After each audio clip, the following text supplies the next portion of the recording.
আসসালামু আলাইকুম।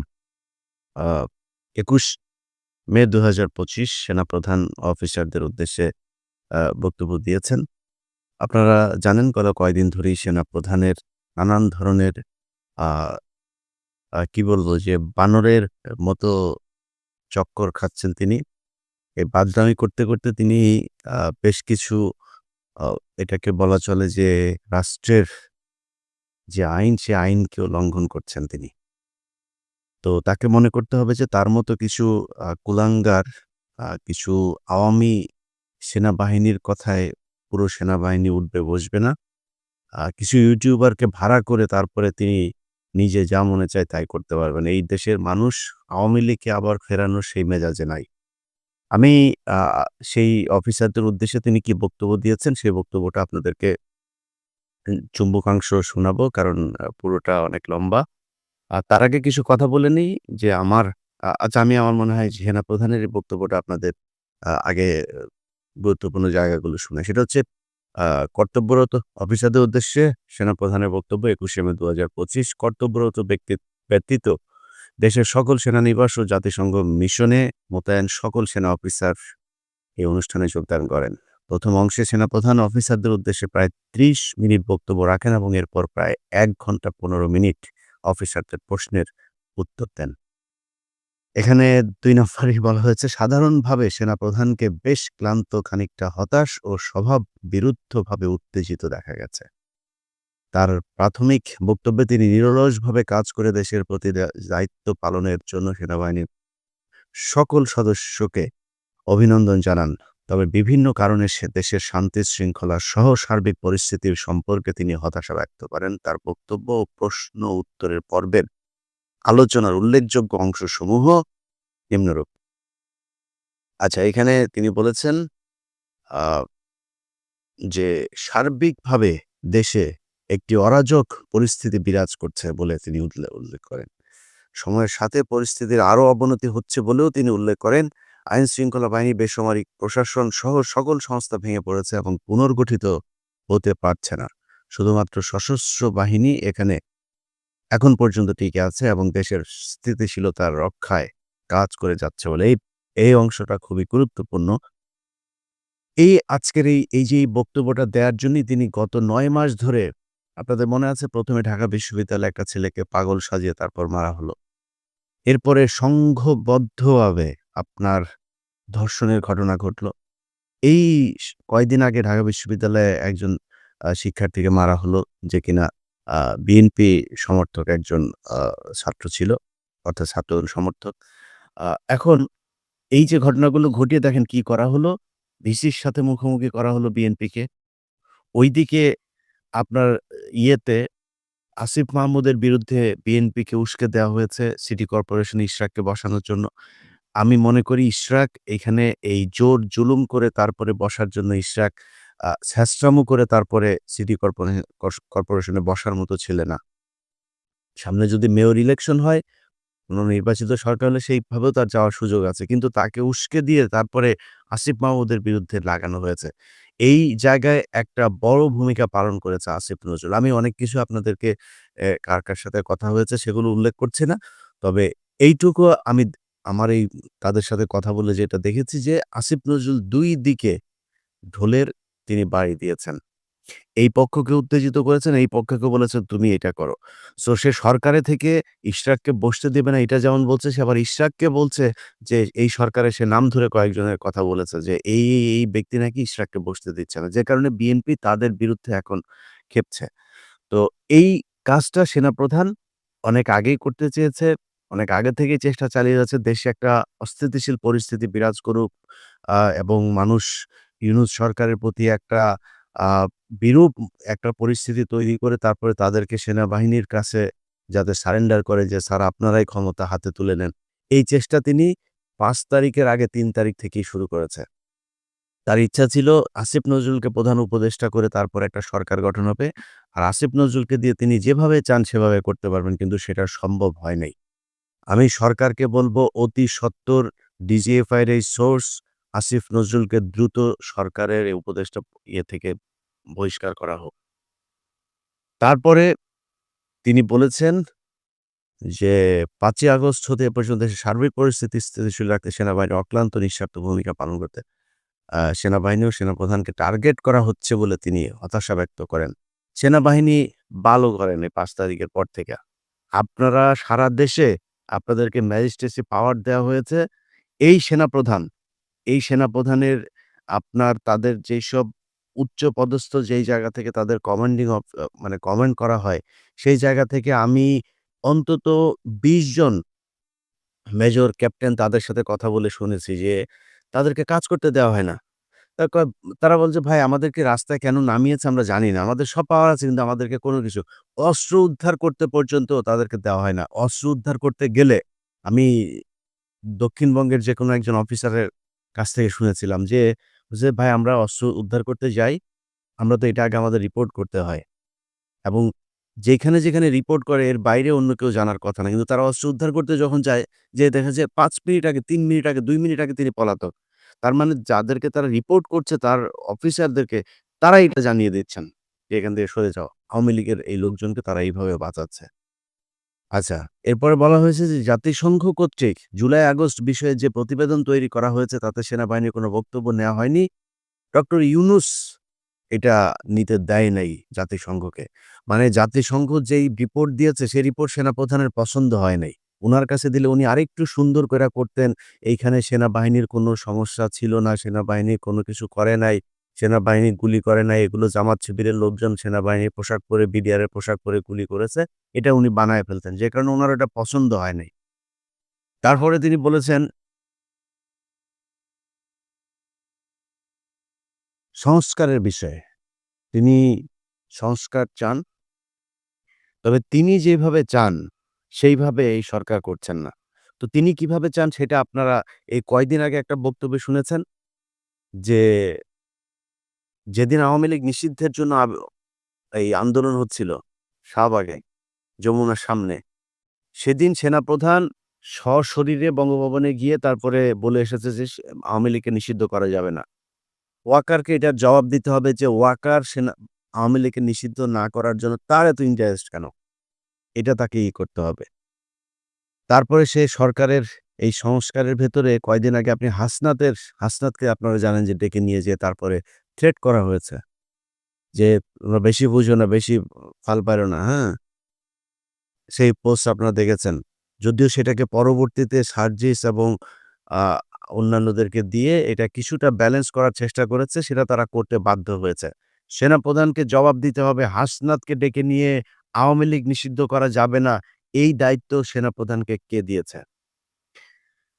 মানবিক করিডোরের মতো স্পর্শকাতর ও ঝুঁকিপূর্ণ সিদ্ধান্ত নেওয়ার এখতিয়ার বর্তমান সরকারের নেই বলে তিনি উল্লেখ করেন। তিনি বলেন, শুধুমাত্র একটি নির্বাচিত রাজনৈতিক সরকারই যথেষ্ট পদ্ধতি অনুসরণপূর্বক এরূপ সিদ্ধান্ত নিতে পারেন।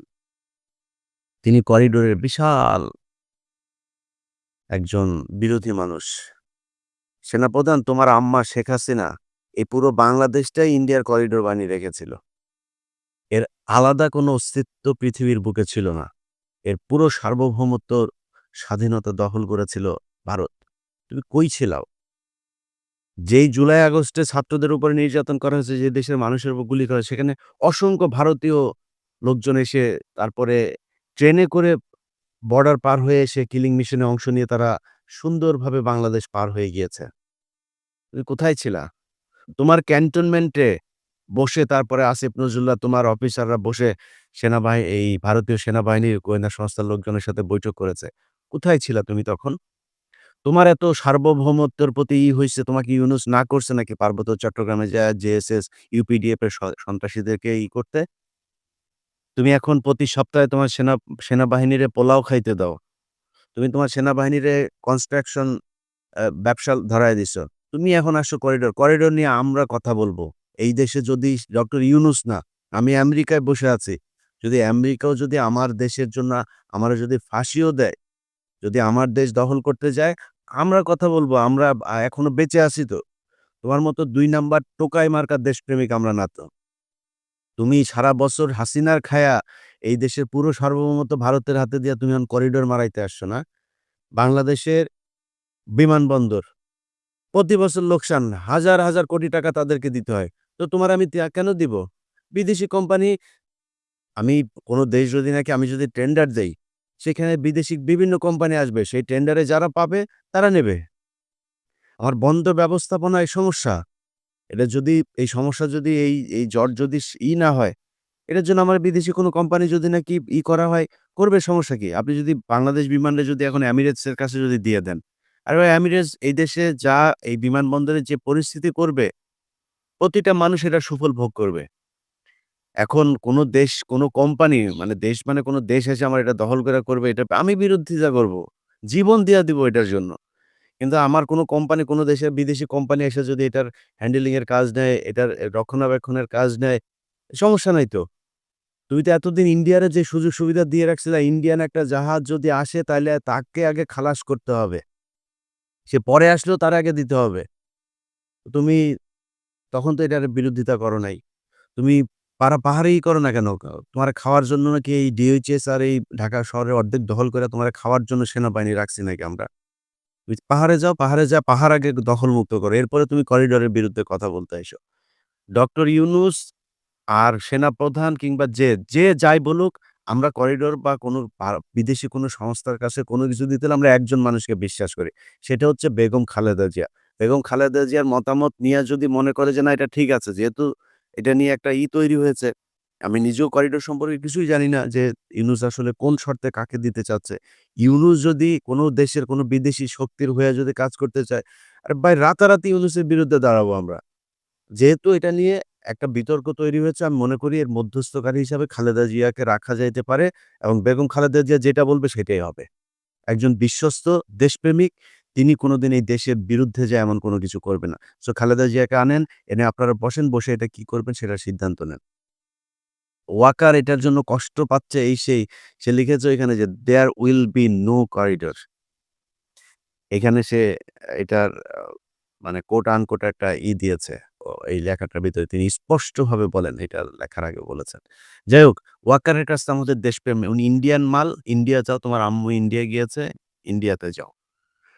আচ্ছা, এরপরেই বলেছে একইভাবে চট্টগ্রাম বন্দরের বিষয়ে কোনো সিদ্ধান্ত নেওয়ার এখতিয়ার এই সরকারের নেই। একের পর এক গার্মেন্টস ফ্যাক্টরি বন্ধ হয়ে যাচ্ছে উল্লেখ করে তিনি বলেন, "এই বিষয়টি সরকারের কোনো ভূক্ষেপ নেই।" তুই কি পাল পালাস?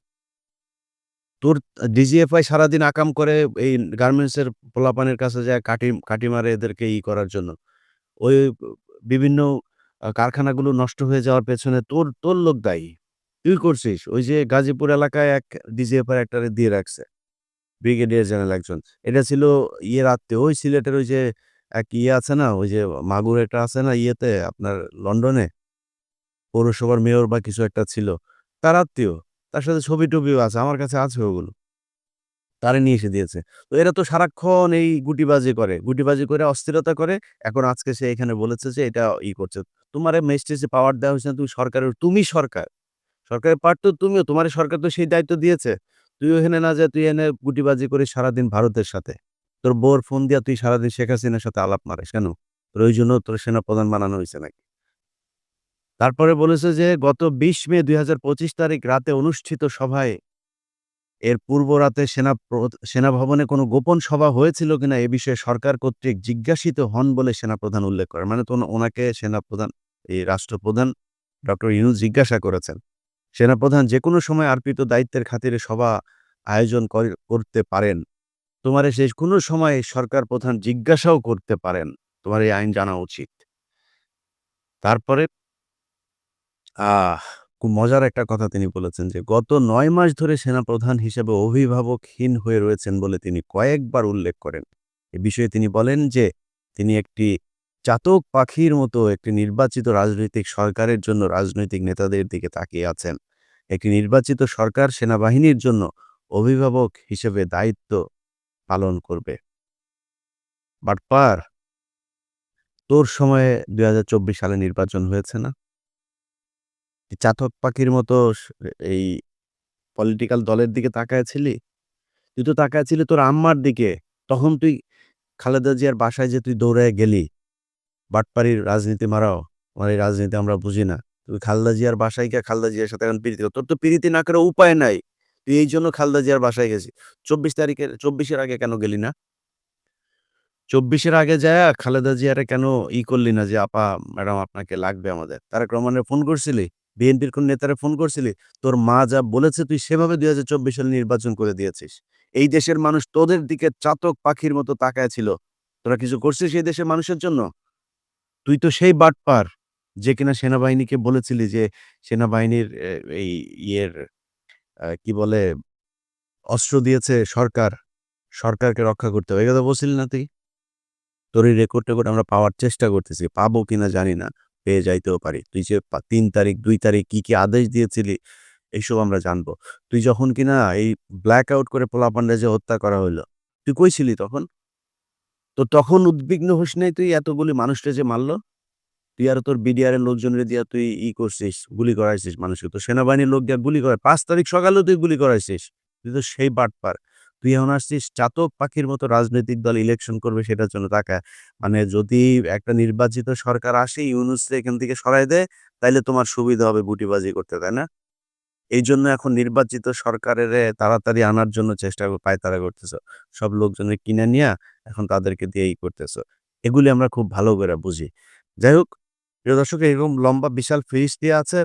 আমি আপনাদের সামনে বিষয়টা খুব জরুরি এইজন্য আ দ্রুত জানানোর চেষ্টা করলাম। বাংলাদেশের মানুষকে সজাগ থাকতে হবে।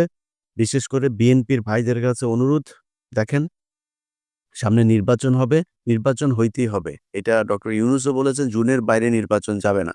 আপনাদেরকে এই সেনাবাহিনীর এই ডিজিএফআই এরাই নানান ধরনের কথাবার্তা বলে আপনাদেরকে উদ্বিগ্ন করার চেষ্টা করবে।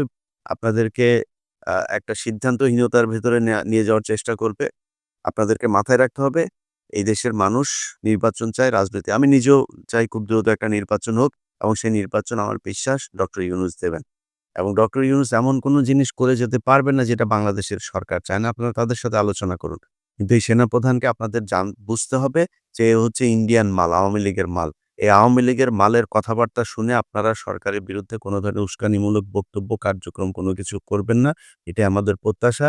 ছাত্র ভাইদেরকে বলব, ভাই দেখেন আপনাদের হাতে এখনো সময় আছে। আপনাদেরকে প্রমাণ করতে হবে যে আপনারা আসলে দেশপ্রেমিক। এই আসিফ নজরুল থেকে সরায় আপনারা যদি ৬ মাস সময়ও পান, এই ৬ মাসে দেখায় যেতে হবে যে না বাংলাদেশে আসলেই একটা ভালো কিছু আপনারা করে গিয়েছেন। সেটার জন্য আসিফ নজরুলকে এখান থেকে সরাইতে হবে। আর অন্যান্য যারা আছেন যেসব আ ইউটিউবাররা ভাড়াটে হিসাবে খাটছেন, তাদেরকে আমরা খুব ভালো করে জানি। ওয়াকারের পক্ষে কথা বলেন আপনারা কিসের জন্য? আপনারা তো সেই মাল যে কিনা মাল খাওয়ার জন্য তারপরে আপনারা বিভিন্ন কোম্পানির কাছ থেকে টাকা পয়সা নেন। আপনাদের মতো মালেরা এসে এখন আমাদেরকে দেশপ্রেম শেখান। সেনাপ্রধানের মাসিক বেতন নিয়া তারপরে আমাদেরকে এখন দেশপ্রেম শিখাইতে আসিস? তোরও পেছন দিয়া ঢুকাবে শালার পুত। তুই জানিস না তোরে যে তুই যে দেশে কয়দিন পরে যাবি? যাওয়ার পরে তারপরে তোরে তো পেদাবে। তুই সেনাপ্রধানের ফাঁদে পা দিয়েছিস ২,৭০,০০০ ৳৮০,০০০ বেতনের জন্য। এই সেনাপ্রধান আওয়ামী লীগকে চায় আনতে। তুই বুঝতেছিস সামনে কি অবস্থা? আওয়ামী লীগকে আনবে, ভারতকে আবার বিভিন্ন জায়গায় তাদের জায়গাগুলো সুন্দর করে দিবে। এটা হচ্ছে ইয়ে। সেনাপ্রধান আপনার কোনো ধোঁকাবাজি, ধান্দাবাজিতে এই ইউটিউবার ভাড়া কইরা লাভ হবে। আপনাকে খুব স্পষ্টভাবে কিছু জায়গা মানুষের সামনে পরিষ্কার করতে হবে। ১ম জায়গা বিডিআরের বিচার নিশ্চিত করতে হবে। তাইলে বুঝবো আপনি দেশপ্রেমিক। আওয়ামী লীগের যেসব লোকজন এখনো ডিওএইচএস এ পলাতক আছে, তাদেরকে আপনি লুকিয়ে রেখেছেন। আপনার অফিসাররা লুকিয়ে রেখেছে। তাদেরকে বের করে আইনের মুখোমুখি করতে হবে। সেনাবাহিনীকে ম্যাজিস্ট্রেসি পাওয়ার দেওয়া হয়েছে। সারা দেশে সাঁড়াশি অভিযান চালান। অভিযান চালায় আওয়ামী লীগের লোকজনকে ধরেন। অস্ত্র কারা এতদিন অস্ত্রবাজি করেছে, মামলার আসামি কারা তাদেরকে ধরেন। আপনারা কোনো কিছুই করেন না। আপনি উল্টা বলছেন সরকার আপনারে কি ব্যারাকে রাখা হয়েছে? আপনাকে ম্যাজিস্ট্রেসি পাওয়ার দিয়ে বাইরে রাখা হয়েছে। আপনি কারে দোষ চাপান? আপনি প্যারালাল গভর্নমেন্ট হিসেবে আপনাকে কাজ করার ক্ষমতা দেওয়া হয়েছে। আপনি সে সেনা ইউনূসের উপরে দোষ চাপাচ্ছেন। যাই হোক, আমরা বিষয়টি নিয়ে প্রচন্ড রকমের উদ্বিগ্ন আমরা নিজেরাও। সো আমরা দেশবাসীকে বিষয়টা পরিষ্কার করার চেষ্টা করেছি আমি আমার জায়গা থেকে। আশা করি আপনারা বুঝতে পেরেছেন সবাইকে সজাগ থাকতে হবে প্রতিটা মুহূর্ত পর্যন্ত। যতক্ষণ না পর্যন্ত বাংলাদেশে একটা নির্বাচিত সরকার না আসছে এবং সেই সরকারের নেতৃত্বে যারা থাকবে তারা যতক্ষণ স্যাটিসফাইড না আমি যদি ছোট করে বলি যে তারেক রহমান দেশে যায়নি এখন পর্যন্ত। কেন যায়নি? আপনার কি মনে হয় তারেক রহমান ইউনূসের ভয়ে যায় নাই? এ সেনাপ্রধানের ভয়ে যায় নাই। তারেক রহমান আপনাদের কাছে ভাই অনেকের কাছে আমার মনে হইতে পারে যে আমি এখন হয়তোবা আপনার কারো পক্ষে ভাই আমি কারো পক্ষে যে কথা বলি না এটা কয়দিন মানে যখন একজন আজকে বলেন তার পক্ষে বলি পরশুদিন বুঝতে পারেন যে না, এ তো আসলে এর লোক না। সো আশা করি দিন শেষে বুঝতে পারবেন। ভাই বিশ্বাস করেন বাংলাদেশে যদি নাকি একটা নির্বাচিত সরকার আসে এবং সেটার প্রধান যদি নাকি তারেক রহমান হন, আমি আপনাদেরকে কথা দিলাম মানে আমি আমার নিজের জায়গা থেকে আমি যতটুকু বুঝতে শিখেছি তারেক রহমানকে, বিএনপির বিগত দিনে যে সরকার ছিল তার চেয়ে অনেক ভালো কিছু একটা দেখবেন।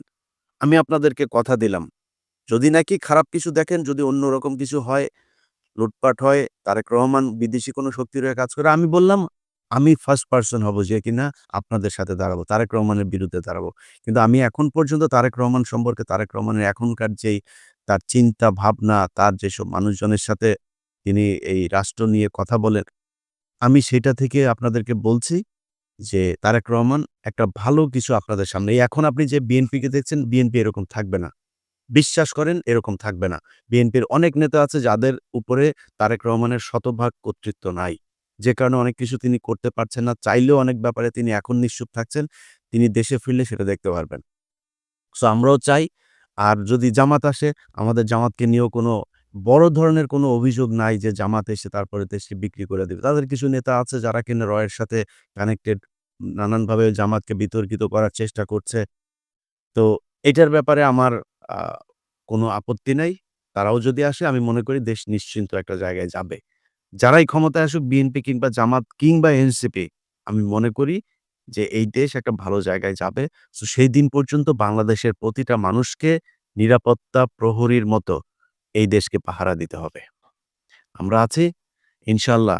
এই দেশ ভারত, চীন, পাকিস্তান, আমেরিকা কোনো দেশের কাছে নতজানু হয়ে তারপরে থাকবে এটা আমরা কখনোই ইনশাআল্লাহ হইতে দিব না। সবাই ভালো থাকবেন। আল্লাহ হাফেজ।